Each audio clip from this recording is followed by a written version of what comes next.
Awesome. Hey, everybody. Thank you so much for joining us today. I'm super excited to be sitting with Nick and Mark of TACK. We're going to kick off with an intro of both of them. I'm just going to read out their bios. And if you have any questions, always drop it in the chat. So starting with Mark. Mark is the CEO and co-founder of TACK, a media network and go-to-market firm aiding businesses in converting demand into revenue with their people-first GTM model. Definitely want to hear more about that.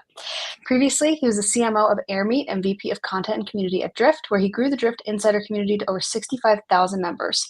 Before Drift, he founded and led HubSpot Academy, contributing to HubSpot's growth to over $600 million in revenue by educating and certifying millions. And I was one of them.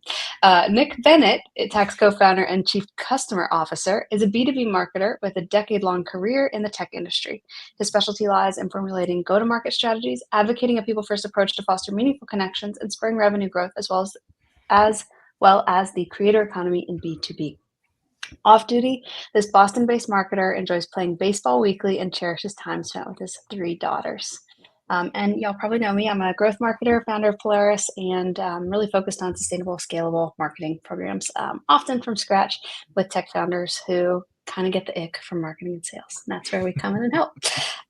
So I also want to quickly jump in and celebrate. TACK is 1 year old. So exciting. Thanks, Kinsey. Definitely. Quite a journey. It is. I can only imagine what it's been like to, I can only imagine what it's been like to grow a community like this over the last year and all the tumult. So kudos to y'all. Let's start with a big question. Go to market. What are some of the challenges that I think we've all been there? What are some of the challenges that you see most often and or mistakes you see founders make that are totally avoidable? I'll give you 3 really quick. Getting people's attention, messaging and positioning, and keeping people's attention. That's a good one. Well, I was going to add on to that because I've also got 3. Channel saturation. It's super hard to stand out in crowded markets. I think there's a rising cost of acquisition costs, like from a CAC perspective. So like your traditional marketing methods that, people love to use the same playbook, like they're becoming less and less effective. They're becoming more and more expensive.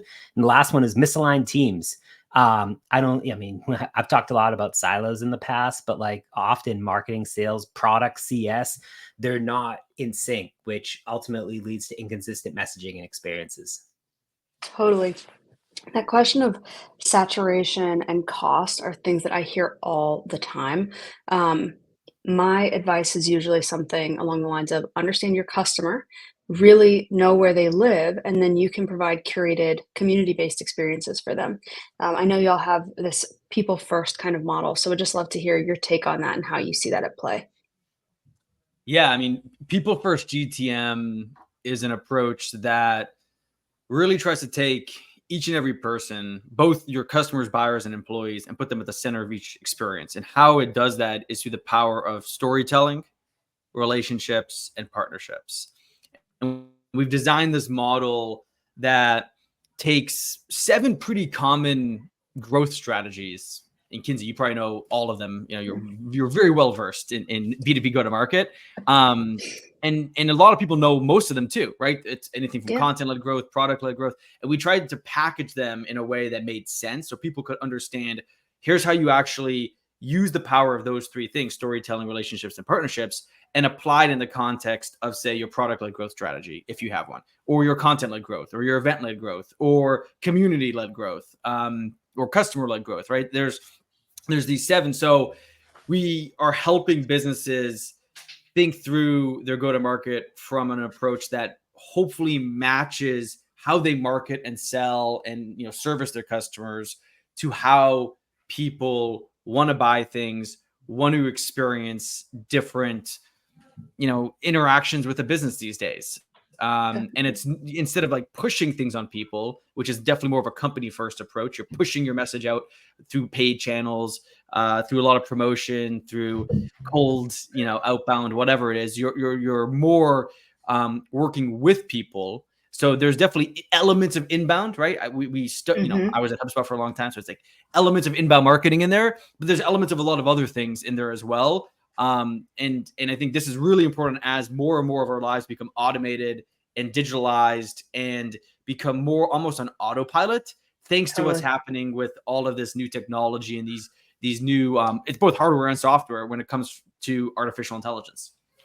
Totally. I would love to hear a little bit more about that, because I feel like a combination, I don't know, to me, AI is influencing some of that saturation feeling or oversaturation feeling that we have. And also, I've read a couple articles that are talking about how consumers are a little bit weary of all of the technology that's surrounding them all the time.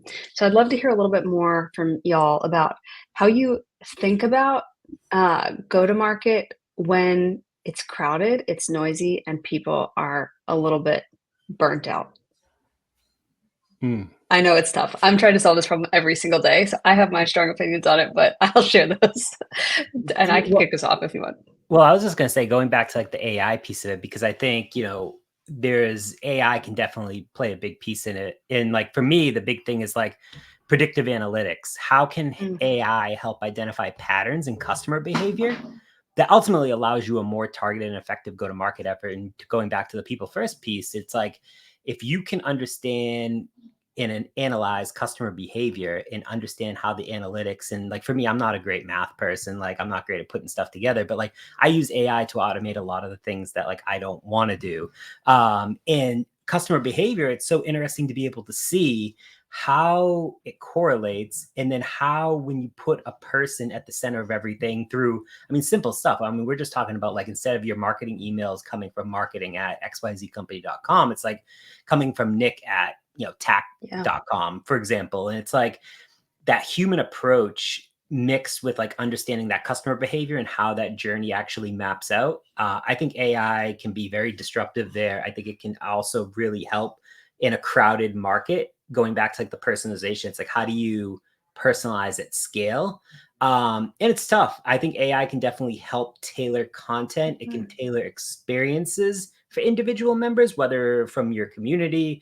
Like, we have a community of about 140 people right now, and I think AI can definitely help with that in a crowded space too. Definitely.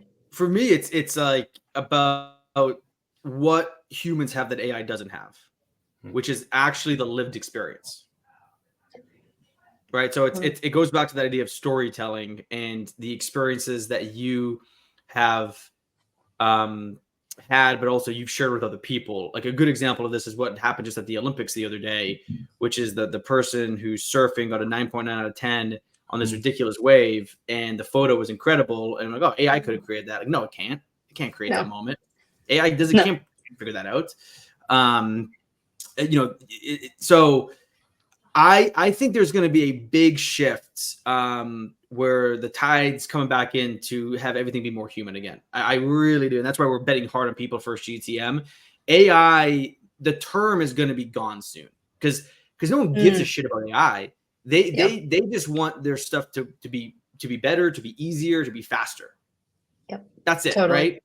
And we just want to get back to living a bit more. We've been slaves to machines and optimizing machines, looking at data, all this stuff. And like, now all of that's going to be able to happen almost in the background, and we'll get back to what really is important, is solving problems that are truly important to people versus trying to solve a problem with Marketo, right? Totally. And like, that's just a bunch of nonsense, honestly.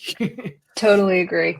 I feel so aligned with what both of y'all just shared. I feel like this is a moment where it's scary because everything has changed. Those old playbooks, they're boring, they're broken, they're not working. But what it unlocks for us is the ability to really root down into that human side of things.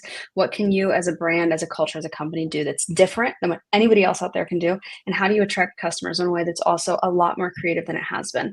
I mean, if I see another bubbly sass cartoon, I'm going to stab my eyeballs out. I think we're done with that. And now there's time. We have this kind of beautiful moment where everything is shifting. And so we can be really, really creative. And I love the idea of AI helping to automate and make analysis possible in a way that it hasn't been, or maybe hasn't been accessible. Founders today have more technology at their fingertips than they've ever had. In that way, it makes launching easier. But I don't think you can afford to launch and go to market if you're not being really, really thoughtful about that human side of the problem you're actually solving, who you're actually serving. Like that, there, you can't overinvest in understanding that, I don't think, because it makes the biggest difference in whether you're going to be successful. You need to build an audience and community first, or at the same time before you build a product. Yeah, interesting. I'm dead set on that. Dead set. I love that. I've been thinking about like community in the context of go-to-market since probably, I don't know, February of this year. With everything after COVID, all of a sudden I'm in more communities than I've ever been in before. And it's so meaningful, and I go there for curated information. So I'm wondering, like, how would you advise somebody who's getting started? Maybe they've kind of established some early signals of product market fit, but they're not 100% there. Like, when do you tell them it's time to think about community? Should they have already done it by then? I want to hear y'all's thoughts on that. I mean, they should have already done it, quite frankly. I mean, Yeah. what they need to do now, if they haven't, is really think about their first customers as partners. You know, there's the term design partners that's been out there for a while. But how do you partner with your early customers to not just talk about the product, but talk about the problems, what they're feeling, like their day in their life? A great company that does this now, and we use their technology, the former HubSpotters, is Day.ai, and they're taking this whole approach around. We're building the product with other people, not for people. Just like how you build a good community, you build it with people, not for people. And like how you build product, I think, is evolving, because now I don't want to say everyone, and it's not perfect. Like I couldn't build probably a product from scratch, but I can be pretty dangerous with code now, right? AI is giving everyone a huge amount of new skills. Like if you're not using AI to gain new skills, like you will be at a disadvantage, like straight up. Like, so I recommend trying a new AI tool every either month or week and seeing how that can play into either something you're doing today or something that you wanted to do or have aspired to do, and if it can help you get closer to that. The critical thinking piece is a huge component of what makes a person or group of people successful. So that is still a very important nuance to this whole conversation. So don't overlook the ability to critically think and make decisions. But I think just from a going back to your question, from like a product standpoint, you want to really develop those relationships and then those deeper partnerships with your customers, especially early on, because you want to ultimately activate a word of mouth motion, which is an outcome of a people first GTM, strategy. One of the things is it's going to help you develop stronger word of mouth, a better brand, and more durable growth, more like efficient growth. So that only happens though when you take the time to truly understand someone. Totally. Yep. I was going to say it's funny because I actually wrote about this on LinkedIn today, like from like a customer onboarding perspective, because I've been at some companies where like the onboarding has been terrible, and you're talking at your customers versus with them. And I think it goes with Mark, kind of like what he was just talking about, but customer-led growth is something that I think is important, kind of ties back to word of mouth as well. But like having that onboarding process and having them be a part of your mission and kind of belief system, I think is incredibly important. Totally. Couldn't agree more. I often say, like, your best marketers are already paying you. Like, your customers are the people who can help you really grow. And I love the way you articulated, both of y'all, that yes, it happens at the very earliest stages of your relationship with them in the way that you leverage them in marketing, but it also is that onboarding experience is so singular. You only get one shot to do it right. And if you kind of, as you said, we've all been in onboarding experiences where you get talked at and then you churn. It doesn't, like, there's no relationship built there, and there's too many other companies who are focusing on it to do a bad job. that competition there is really, really stiff. There's really, really smart people designing beautiful onboarding experiences. So, okay, let's talk a little bit about how what's going on right now influences, if it does, a go-to-market strategy you would recommend. We've obviously got the election, we've got media cycles that are nuts, an economy that's shifting. Like, how does that factor in your opinion? I mean, I'll give a quick, I mean, I don't know if I have a ton of insight here, but like, I think for me, like, generally speaking, elections can create uncertainty, shifts in consumer behavior. I think for me and for us, and, I know right before this, we were all just on a call together and we kind of talked a little bit about this, but, I think you can use content still, and I think this should be one of the main levers of what you're doing around this to provide valuable information for your industry. Like it's content that's valuable, content that educates regardless of the outcome of an election or everything that's going around, whoever wins. Like content will still win and will help you kind of cement yourself as like, all right, cool. Like regardless, like I follow Nick for this content because it can help me understand how it's going to fit into me as a consumer. I think that, depending on like the different election outcomes, you may target your audience slightly differently. I don't know. You might, but I think it comes back to having a plan, and being able to plan accordingly, being able to pivot quickly, adapt, understand, learn. And I know, Mark, you had some thoughts right before this about that you think the economy could get better as well. Well, yeah, I think you got to focus on what you can control. So try to control your own destiny as much as you can. That I'm a big believer in that. So what can you control? You can control how much you learn from your customers, how much you talk to your customers. You can control where you spend your money, what you spend your money on. You can control who you hire, who you don't hire. You can control the goals you set. People overlook that one. You can control how you respond to situations. You can't really control a situation per se. Sometimes you can control how you prepare for situations. So I say all these things. I think people sometimes just overlook or forget or neglect to think that, like, look, just like, let me focus on the things I can control and not spend mental energy thinking about these other things. It's always fun from time to time to be like, oh, what could happen? Because you control, how you plan. So you have to think like, well, if this happens for this election or this happens, like, what does that mean for me? But it's really abstract, right? That type of stuff is really abstract unless you're like in the inside and a lot. So yeah, for us, it's more about going back to the fundamentals, right? Like having a really good grasp of your P&L. Like if you're a marketing leader who doesn't understand the P&L of your business, I think that's a problem. I think every marketing leader needs to understand how a business makes money, how it, retains, that money, or retains their customers, I should say. And how is it trying to grow? And so it's like marketing leaders these days need to get really in tune with the financials of a business. And they also need to get really in tune with the pricing and packaging of how the product today, but in the future is going to be sold. Because those two things go so hand in hand, and they're so involved in how you think about your go-to-market. Like there's how you grow and stuff. So yeah, and those things you can control for the most part, Yeah, absolutely. And if you don't think about it, you can sell yourself off a cliff. Like that's a nightmare situation. I'm kind of in the mode of, know that it's out there, but ignore it. Like you have to understand the emotional zeitgeist, of course, but to your point, you can't really control what happens in the election. We even if we could predict it and could control it, things surprise you. So the only thing that I have noticed that seems persistent in buying behavior is this seeming desire for more security possibly than in the past, less willingness to take a flyer on something. And so to your point about pricing, maybe it's a moment to reconsider your contract terms, how you are selling, how you try to get people on board and then delay pricing at certain moments. Like you can be creative and responsive about that, but ultimately, it's probably, there's some fear, there's some uncertainty, there's a desire for security, and really a desire to just be taken care of. Like how many times do you buy something and then it ends up creating more work for you?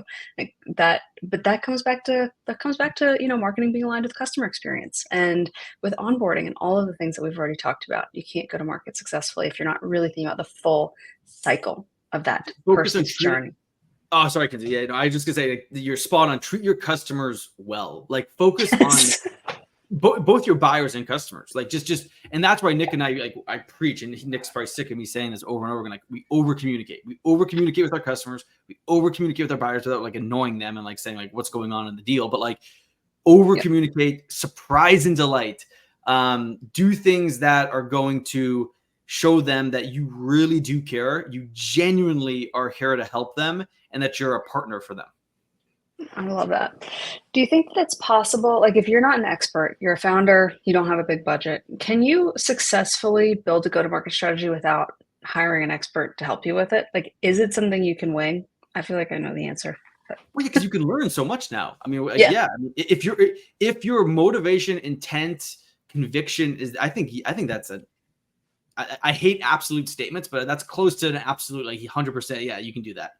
yeah, I feel like that. I agree. I want to say no because like that's my bread and butter, but at the same time, it's yes. Like you, if you care and you're invested, you can, and you don't need to let it hold you back just because you can't afford. It's about understanding and building that relationship with like literally one customer to start. Just talk And to build people. them apart. Yeah, just talk to people. Yes. Yeah. Okay, so we have about 10 minutes left. We've got some questions, but I want to jump a little bit into, any KPIs that you're looking at specifically right now, any kind of how do we measure success? And part of the reason that I'm asking that is there are no end to the number of channels you can be on. To answer that question, you have to understand your customers, as we've talked about. You have to think about the conditions of what you're selling and all that. But once you've landed on your channels, then you have to make sure that your hypotheses are validated. So how do you do that? Are there recommendations y'all have for what to be thinking about as you define those KPIs and your goals? Yeah, I mean, I can jump in for a few things. I think there's some things. I mean, there's things that we look at, but some of the stuff that when I was in house, for example, that I looked at, and I think people should look at in general, is obviously your customer lifetime value, your CLV. I think that's important. And maybe this is more because I spent a little bit of time in customer marketing, but your net promoter score, like if your customers are happy, we all know it costs less to retain a customer than go out and acquire a new one. But also referral rates. Are your customers referring you to more people? What's your customer acquisition cost, your CAC? What's your retention rate? What's your time to value for new customers? Like, I worked for a company before Mark and I did this. Alice, they were in the gifting space. And at a time, our time to value for customers was 90 days. So a quarter, they signed a 1-year contract. So you're saying they only really have 9 months to use the product. I was able to cut that down to sub 30 days, which gives you so much more time to experience the product. Because if you can deliver value in those first, 60 days, they're going to be your customer for life, hopefully. And then another, I mean, going back to like, if you're on social, it's like from a content engagement perspective, what are the views? What are the shares? What are the time spent? If you're on YouTube, what do those analytics look like? What are your community engagement metrics? How many active members do you have? What's the participation rates? I mean, there's a lot more, but those are some of the things that I think, at least in my mind, are important to focus on. Yeah, I mean, I think you just got to track things on a weekly basis. If you don't track most of your metrics every week, I don't think you're doing it right. Some things deserve daily tracking, absolutely. Some things actually probably deserve real-time tracking, depending on the company and the scale. For example, like, you don't want your website to go down, so you should track the uptime of a website if you're a company like a little bit bigger than TACK, right? Like you said, yeah, you'd be surprised how many companies don't have that though in place. Like you're like, oh, our website has been down for 3 minutes. Like, what? Yeah, that's true. That's true. So anyway, like it's for me, it's all about like the discipline. A lot of what we're talking about, if you go back to your last question, like, can you learn go to market? Is like, just how disciplined are you? And discipline's hard, right? Like self-discipline is not an easy thing because in some ways, marketers are to blame. Marketers are blasting so much crap at you every day, and that's eroding your self-discipline. So yeah, for us, we have this weekly pacing document that we track everything. I've been doing it for a long, long time, and we've introduced it to a lot of our customers where your KPIs are tracked every week, so you can see trends, you can see issues, you can spot things, and it's just a matter of looking at the leading and lagging indicators for both the pre-sale motion and the post-sale motion. And Nick mentioned many of them, and making sure the most important thing with metrics though is ownership. Who owns the metric? Like if more than one person own a metric, I don't know. I mean, it's usually not good. It's usually not a good thing, right? Yeah. Totally. Yeah, couldn't agree more. I like the call out there of like leading versus lagging. And in those critical kind of, if you're trying to do a launch where there's a big splash moment, then being able to kind of track the connection between the splash that you make and how that turns into customers can feel really tricky. But if you start to define it, am I internally considering this more of a leading, more of a lagging, then you can build better hypotheses. And sometimes you might not have enough data for it to be, quote unquote, statistically significant, but that's okay. Part of what you're doing early is just building that muscle so that you can keep doing it more consistently and better as you grow. It doesn't have to be gorgeous either. An Excel spreadsheet is absolutely fine to get started, and more than most people have. I bet y'all have horror stories. I know I do. Okay, cool. So I've got a couple questions here. One from Melissa. Recommendations on the top 1 to 3 things that will make a difference in this market. Big question. I think we've touched on some of them. Make a difference in this market. We've definitely touched on some of them around like getting really in tune with what's going on with your customers, how they're using your product. Nick's point around customer values is extremely important. Like, how can you make sure that people are seeing value within ideally 30 days, but 90 is probably the max. For like more of a pre-sale thing, it's about leaning into what makes you different and really trying to figure out that positioning and messaging. So it took Nick and I probably 9 months to figure out the one line for everything that we do. Our whole thing, no matter if you're talking about our media side, the community, our on-demand services, we help companies match how they go to market to how people buy. So when I say that, when Nick says that, people, I get that. That makes sense. And that's different. A lot of people I don't think anyone really says that actually. So how can you get your thing down to that one sentence that you can then tell a story about? Yes, that somebody's going to have an aha moment about and feel really connected to and resonate with. Yeah, Nick. Yeah, I was gonna say the only thing I was gonna add is have a point of view on something, stand for something, even if others don't completely agree with it. I think that's important to stand out in a crowded market today too. That's a good point there. That's a really good point there. And that work can be very therapeutic and sometimes hard to do, but is absolutely necessary. Yeah, and there's folks who can help you unearth that, but probably just spending the time with the brand and what you're trying to build to get there is that's also something that you can do on your own. So a question here from Mickey. Can you provide specific outputs or next steps? I find my clients have the best success with go-to-market when they understand their audience well. Yes, definitely. And make a comms plan to address each barrier, task, and channel. So I guess the way that I read that is all right, say you understand your audience well, what's next? You go first, Nick? You can go first. It all comes down to your goals and budget. Definitely. I mean, you got to have guardrails, right, for something. So the most common guardrails are going to be your budget and goals.